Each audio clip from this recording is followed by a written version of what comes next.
Assalamualaikum warahmatullahi wabarakatuh. Balik lagi channel YouTube Afif Safi, pakar bola mengomentari sepak bola dengan kesoktahuan. Kali ini gue mau ngebahas tentang Barcelona yang gue sih pede Barcelona bisa meraih gelar ini itu ya tadinya. Tapi setelah bertanding melawan Salzburg, tim Austria malah ya, itu bukan Leipzig, Red Bull bukan dari Jerman, Austria, Tarkam. Nah, gue nggak tahu udah harus kayak gimana. Nah, gue akan review Barcelona, tapi sebelumnya gue mau ngasih tahu lagi ya, kalau Scarlet Whitening ini body care ya, yang cocok untuk semua jenis kulit. Buat perempuan, buat laki-laki, semua cocok. Gue ini pakai Scarlet buat amunisi kalau keluar rumah, kalau bikin badan jadi wangi, menutrisi kulit. Karena Scarlet ini mengandung glutathione dan vitamin E ya, membantu mencerahkan, melembabkan, serta menutrisi kulit, bikin kulit kita jadi lebih wangi. Padahal gue sebelumnya belum move on sama ini nih, body lotion yang romansa, yang jolly, keluaran Scarlet yang sebelumnya. Tapi sekarang udah ada varian baru lagi, ada body scrub coffee dan body shower coffee. Nah ini buat mandi, nih body scrub coffee. Tadi gue udah nyobain ini yang kopi. Sekarang gimana kira-kira ya body scrubnya? Tuh. Ih, mewah banget, mewah. Nih, lembut banget teksturnya, guys. Teksturnya lembut banget. Tuh. Ya, ini jadi lo biar jadi cowok wangi, biar jadi cowok kece. Ya. Tuh. Enak banget, lembut banget di tangan, wanginya juga elegan. Pokoknya keren lah Scarlet. Ini body care amunisi buat kita ya, cowok-cowok, biar meningkatkan kepercayaan diri. Salah satunya dengan membuat kulit kita jadi lebih wangi dan kulit kita cerah, fresh, bernutrisi. Itu dia Scarlet. Nih lo harus coba, lo harus beli. Marketplace banyak yang jual dan packagingnya aman. Nah, Scarlet Whitening. Oke, sekarang kita ngebahas yang ini, mumpung emosi gua masih ada ya. Lu mungkin buat yang nonton, buat yang nggak nonton, gue sedikit cerita. Barcelona tetap masih unggul di jumlah penguasaan bola. Emosi ya gua. Maksud gua, ini kan pertandingan uji coba. Barcelona baru punya shoot on target babak kedua yang baru kelihatan tuh di menit 60-an. Babak pertama oke, Depay. Tapi maksud gua, Tarkam, gila, Tarkamnya parah. Namanya pertandingan uji coba. Ronald Koeman nggak mau nyoba-nyoba loh. Baru pergantian di menit mau ke 70 baru diganti. Ya sekarang buat apa gitu kayak menangin ball position, kalau memang Barcelona masih pakai filosofi Johan Cruyff yang kalau kita nggak megang bola, kita nggak bakal kebobolan. Memang betul. Tapi kalau kita nggak menciptakan gol, kalau kita nggak nyetak gol, kita nggak menang, kita nggak dapet skor. Ya, intinya sekarang dunia ini kan apa ya? Selalu berinovasi, selalu ada evolusi baru. Permainan indah dikalahkan sama permainan yang membosankan. Ya, dulu total football ganti sama Catenaccio, Tiki Taka ganti sama parkir bus. Itu akan selalu muter siklusnya. Siklusnya akan selalu muter. Cuma gue bingung, ya Allah. Oke, kita dari susunan line up ya. Pertama main 4-3-3 ya. Tapi tetap berubah jadi 3-5-2. Yang dimana yang ngalah tuh De Jong mundur kedikit ya, fullbacknya Jordi Alba sama si Des maju. Tapi maju nggak mau mundur. Maksudku gini, yang jadi pertanyaan, Salzburg itu punya beberapa peluang yang apabila kalau peluang tersebut dimilikin sama pemain-pemain yang levelnya udah Eropa ya, mungkin lu ketemu di Liga Champion, gila itu skor lebih dari 5 loh. Bisa 5-1. Kenapa segitu? Maksud gini, kita sering banget ngelihat Barcelona tiba-tiba diserang, musuh ada di kotak penalti Barcelona, musuh ada di pertahanan Barcelona. Itu kenapa? Tengahnya nggak cover. Jadi dia tuh nggak ngelewatin tengah dulu. Ketika hilang bola, kesadaran dirinya yang kemarin gue lihat udah mulai kelihatan tanggung jawab. Ketika bolanya hilang, dia kayak agak lambat buat, ya kalau lu nggak ngambil bola, lu nggak ngejar bola, turun ke areal pertahanan. Masalahnya gini, main dari tadi Barcelona cuma Jordi Alba beberapa kali salah passing yang kalau mungkin kalau levelnya udah Eropa, top Eropa, udah kebobolan. Beberapa peluang yang dimiliki Salzburg itu dari kesalahan Barcelona. Ya, untung punya Araujo. Untung Neto lumayan lah, maksudnya sigap dikit gitu. Walaupun siapapun kiper Barcelona tetap aja kelebekan menurut gua. Ya, kita dari lini belakang. Ini yang PR lini belakang banget nih. Lini tengah untuk nyerang sebenarnya oke, walaupun dia nggak punya kesempatan. Tapi gue yakin gue masih pede. Tapi kalau udah keserang, abis. Lenglet juga. Setahu gue dia cedera ya. Kok sembuh sih Lenglet? Gue bingung. Nggak. Aduh, aneh banget. Ya ampun, Barcelona. Tengah mereka, tengah musuh, ya lu perhatiin, tengah Salzburg itu bukan gelandang yang pendistributor bola ke depan. Bukan gelandang yang keputusan-keputusan untuk passingnya hebat. Keputusan-keputusan dia punya bola-bola mematikan buat umpan ke striker. Tengah Salzburg itu breaker semua isinya. Breaker semua. Cuman penghalang doang, pemutus, pengintercept. Tapi kenapa kalah tengahnya? Itu yang jadi pertanyaan tuh. Ya, itu jadi pertanyaan.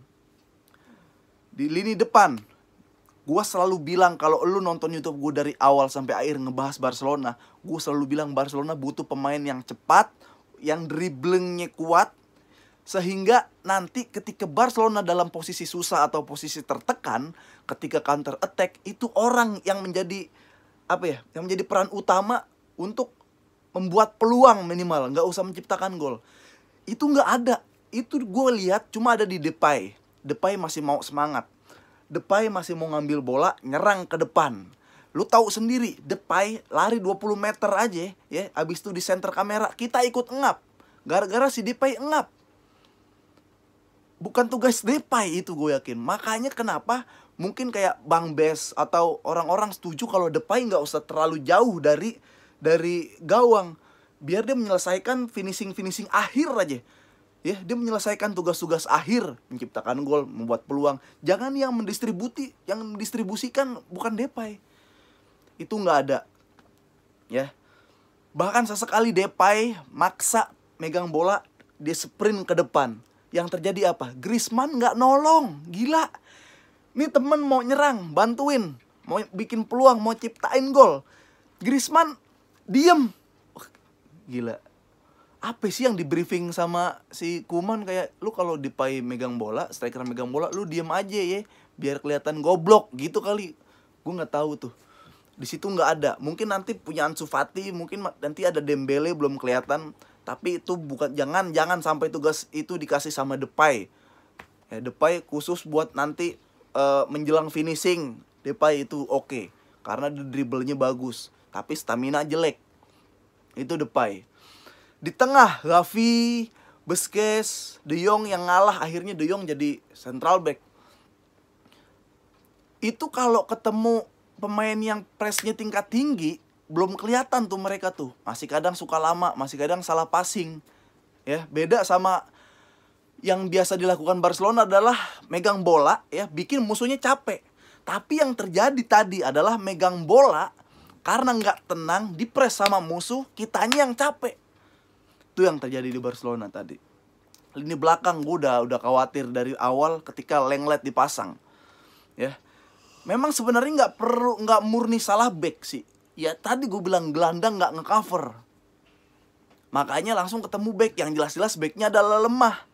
Kalau backnya seperti itu, gue nggak pede Barcelona dapat apapun. Ya nggak usah UCL lah.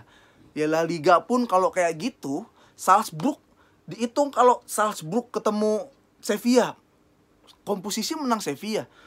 Salzburg ketemu Real Betis, masih megang Real Betis gue dalam segi kemampuan di kancah Eropa, kemampuan para pemainnya. Salzburg loh.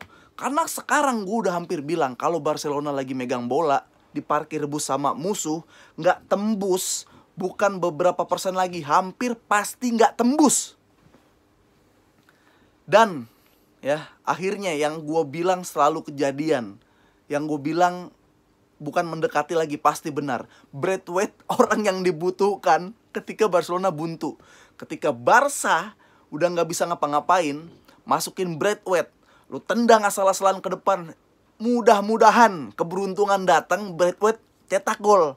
Itu yang selalu gue bilang di YouTube gue. Kalau lu nonton YouTube gue sebelumnya, gue selalu bilang itu, dan selalu jadi kenyataan. Apa yang terjadi? Braithwaite mencetak gol, ya. Braithwaite mencetak gol, musuh kaget. Braithwaite bisa cetak gol dengan gak sengaja. Temennya kaget. Gua, lu mungkin yang nonton kaget. Bahkan Braithwaite sendiri kaget dia bisa golin. Aduh. Ya, itu Braithwaite kita butuhkan pemain tipikal Lord. Ya, bukan untuk membuat permainan berkembang, tapi buat memecah kebuntuan dikala Barcelona lagi susah. Itu tugas Lord. Yang selalu gue bilang, Barcelona butuh hiburan, Lord Braithwaite selalu membuat hiburan. Berarti Braithwaite sudah menjalankan tugasnya dengan benar. Ya, kira-kira itu. Dari kiper gue nggak ada masalah. Neto waktu di Valencia pun sempat beberapa kali save yang luar biasa. Masuk ke Barcelona ketika uji coba atau ketika dipasang, beberapa kali save yang luar biasa. Tengah nih, Araujo butuh temen. Mungkin nanti kita belum jajal ngelihat Araujo sama Eric Garcia, ya. Karena kalau sama Lenglet, gua anggap Araujo sendiri, ya. Bahkan sama Pique nanti, ya, ketemu pemain yang pressnya cepat sendiri. Tengah sebenarnya sudah oke nih. Cuma itu yang harus ditingkatkan adalah rasa tanggung jawab ketika bola kerebut. Kalau lu nggak mau duel, yang rata-rata tadi kalau lu nonton, ya, setiap duel Barcelona itu pasti rata-rata kalah, ya. Persentasinya kalau duel bola kalah. Kalau duel bola kalah, tutup daerah di belakang. Biar apa? Ngamanin, biar nggak langsung ketemu back. Itu yang selalu gue bilang. Di depan, ya, Griezmann kayaknya perlu dirotasi. Entah Griezmann Depay Braithwaite, Depay Dembele nanti, Depay Messi, Depay Aguero belum masuk. Jadi musuh masih banyak rotasi. Nggak masalah sih, asal ada pemain cepat satu yang ditugaskan apabila Barcelona tertekan, dia megang bola, dia yang menjadi sentral, dia yang menjadi peran utama buat dribbling maju ke depan, dan harus ada teman yang mendukung, bukan seperti kayak Griezmann. Jadi PR Barcelona benar-benar di lini belakang, tanggung jawab gelandang harus lebih ditingkatkan lagi. Lini belakang itu porak-poranda, hancur parah, ya. Nggak kebayang kalau misalkan musuhnya bukan Salzburg, ada 5 peluang yang harusnya 99% sekian harus jadi gol. Tapi sayangnya nggak jadi gol. Walaupun gue udah yakin Barcelona ini kalah, dia udah tinggal nunggu gol doang kalau cara mainnya gini. Itu yang gue lakukan. Itu yang gue katakan.